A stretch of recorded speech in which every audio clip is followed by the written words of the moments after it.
Nadreen, deal की बातें हो रही हैं। कभी राणा सनाउल्लाह कहते हैं, कभी अली अमीन गंडापुर कहते हैं, कभी शेर अफजल मरवत कहते हैं, कभी जावेद लतीफ़ कहते हैं, कभी कोई और लोग कहते हैं। इमरान खान की बहनें भी कहती हैं। इमरान खान भी कहता है कि मैं तो डील नहीं ले रहा अपने लिए, अब पाकिस्तान के लिए मेरे साथ बात करो, रास्ता निकालो, इलेक्शन करवाओ, मैं तैयार हूँ, मैं किसी से बदला नहीं लूँगा, लेकिन इंसाफ तो करना पड़ेगा। तो अब ये जो मामलात हैं, इसमें अलग अलग बातें की जाती हैं। मैं आपको एग्जैक्टली बताता हूँ कि कहाँ कहाँ पे डील की बातें हुई और खबरें बाहर आई और ये कितनी मरतबा हुआ। एक तो डील की लगभग कुछ 6 कोशिशें हुई हैं अब तक। 4 अगस्त को इमरान खान साहब को सबसे पहले कहा गया कि आप पाकिस्तान छोड़ दें वरना कल आपको गिरफ्तार कर लिया जाएगा, डील की पहली ऑफर। दूसरी 9 और 10 फरवरी को जब इमरान खान साहब को इलेक्शन जबरदस्ती डकैती मार के छीन लिया गया, तो तब उन्हें ऑफर किया गया कि हम आपको एक खास तरह की हुकूमत बना देते हैं, आप कंप्रोमाइज कर लें। इमरान खान साहब ने फिर इनकार कर दिया।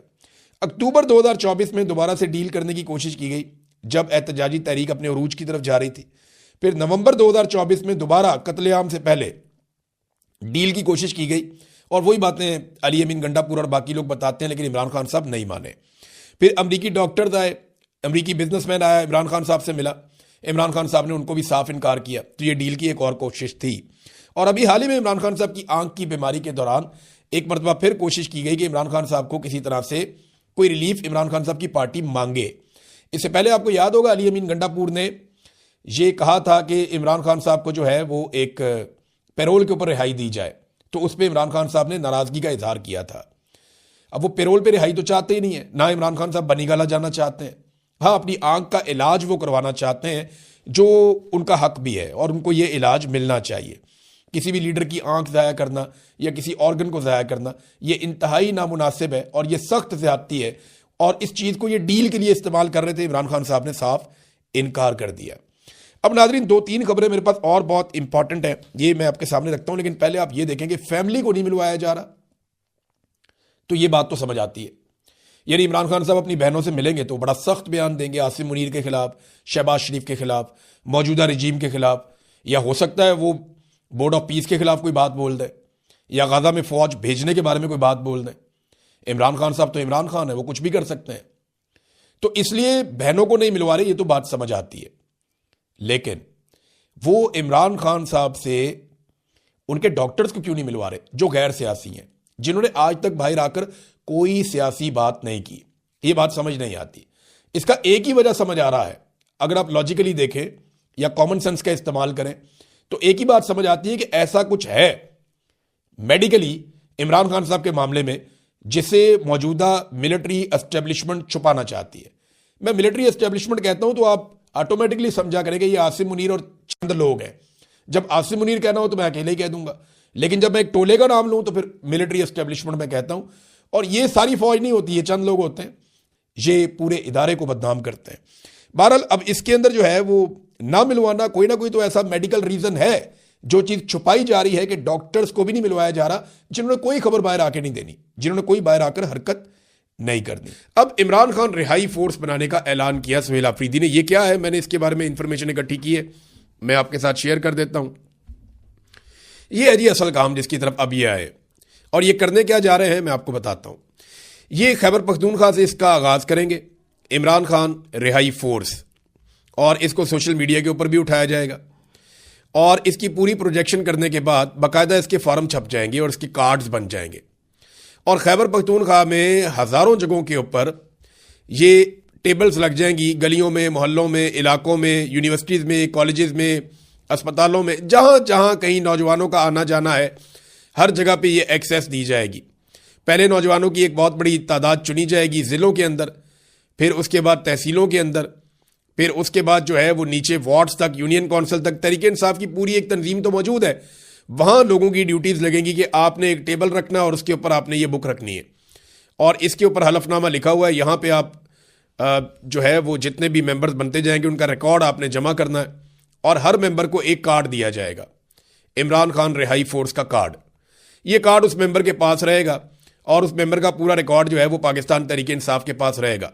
हर मेंबर को ये पता होगा उसकी ड्यूटी क्या है, और रोजाना की बुनियाद पे पाकिस्तान तहरीक इंसाफ ये अनाउंस करेगी कि आज हमारे जो मेंबर्स हैं उनकी तादाद इतनी हो गई है। इमरान खान रिहाई फोर्स जो है इसकी तादाद फर्ज करें आज 22,000 है, कल 30,000 है, परसों 45,000 है, उसके बाद 1 लाख है, 1.5 लाख है, 2 लाख है। वो जितनी तादाद बढ़ती जाएगी वो साथ साथ अनाउंस करते जाएंगे, और ना सिर्फ अनाउंस करते जाएंगे बल्कि इन नौजवानों को ये सोशल मीडिया के साथ भी जोड़ेंगे। ये जितने नौजवान इमरान खान रिहाई फोर्स का हिस्सा बनेंगे, इन सबको सोशल मीडिया के साथ भी जोड़ा जाएगा। पाकिस्तान तहरीक इंसाफ के तमाम विंग, चाहे वो वकला विंग है, चाहे वो खवातीन का विंग है, चाहे वो यूथ विंग है, चाहे वो ISF है, वो जितनी भी तंजीमें हैं पाकिस्तान तहरीक इंसाफ की, वो तमाम तंजीमें, जितने नौजवान हैं वो इसके अंदर मेंबरशिप ले सकेंगे। और ये तंजीम चलेगी इमरान खान साहब की रिहाई के दिन तक। जिस दिन इमरान खान रिहा होंगे वो इस तंजीम का शुक्रिया अदा करेंगे और ये तंजीम तहलील हो जाएगी। इसका फ्यूचर के अंदर कोई पॉलिटिक्स के अंदर और इन चीज़ों के अंदर कोई किरदार नहीं है, लेकिन ये इमरान खान रिहाई फोर्स है, ये अब बनाने जा रहे हैं। इसमें जो टारगेट मैंने पूछा तो वो उन्होंने कहा जी अभी हम ये कहना नहीं चाहते कि टारगेट कितना है, लेकिन मुझे उन्होंने ऑफ द रिकॉर्ड बताया तो वो टारगेट इतना बड़ा है पाकिस्तान तहरीक इंसाफ का कि अगर इतनी बड़ी तादाद में नौजवान इकट्ठे हो गए और वो ऑर्गेनाइज हो गए तो ये पाकिस्तान में वाकई मुसीबत डाल देंगे एस्टेब्लिशमेंट को। क्योंकि देखिए, नौजवान पाकिस्तान की आबादी का सबसे बड़ा हिस्सा है और नौजवानों की सबसे बड़ी तादाद इमरान खान के साथ है, लेकिन नौजवानों के पास कोई एक ऐसा प्लेटफॉर्म नहीं है, कोई एक ऐसी जगह नहीं है जहां से उनको यूनिफाइड किस्म की इंफॉर्मेशन मिलती हो, जहां से उनको प्रॉपर गाइडेंस मिलती हो, जहां से प्रॉपर तरीके से उनको चलाया जा सके। अलग अलग तंजीमें पाकिस्तान तहरीक इंसाफ में मौजूद है, लेकिन रिहाई फोर्स के अंदर तमाम तंजीमों को इकट्ठा किया जाएगा और एक इकट्ठी कोशिश की जाएगी। अब ये एक तंजीम है जिसको सुहेल अफरीदी बनाने जा रहे हैं। उन्होंने कहा जी कि अब ये घी जो है सीधी उंगली से नहीं निकलेगा। देखिए, मैं आपको एक बात बताता हूं कि आपको ना तैयारी करनी पड़ती है। अगर आपको एक मुकाबला करना है तो आपको उस मुकाबले की तैयारी करनी पड़ती है। आप इस बुनियाद पे कि क्राउड मेरे साथ है, आप मैदान में उतर जाएं तो आपको मार पड़ेगी ना। आपको उसकी तैयारी करनी पड़ती है, पहले 2 माह, 4 माह, 6 माह आप अपने आप को तैयार करते हैं उस मुकाबले के लिए, मुखालिफ हरीफ के मुकाबले के लिए आप अपने आप को मजबूत करते हैं। पाकिस्तान तहरीक इंसाफ ने क्राउड पे भरोसा किया। पाकिस्तान तहरीक इंसाफ ने कहा जी क्राउड हमारे साथ है, होम ग्राउंड है, लोग हमसे बहुत प्यार करते हैं, हम जीत जाएंगे। लेकिन उनकी इस खेल में उतरने की तैयारी नहीं थी। अब वो तैयारी के लिए जा रहे हैं। ये है असल चीज। अगर ये फोर्स बन जाती है और लाखों नौजवानों की जेब में कार्ड होता है इमरान खान का और वो सारे नौजवान इकट्ठे होकर निकलते हैं, तो ये उनके लिए एक बहुत बड़ा ऑनर होगा फ्यूचर में कि उन्होंने एक बड़ी तहरीक चलाई थी। अब रोजाना की बुनियाद पर यह ऐलान करेंगे और तमाम तंजीमें इसका हिस्सा बनेगी और फिर हलफ भी लिया जाएगा।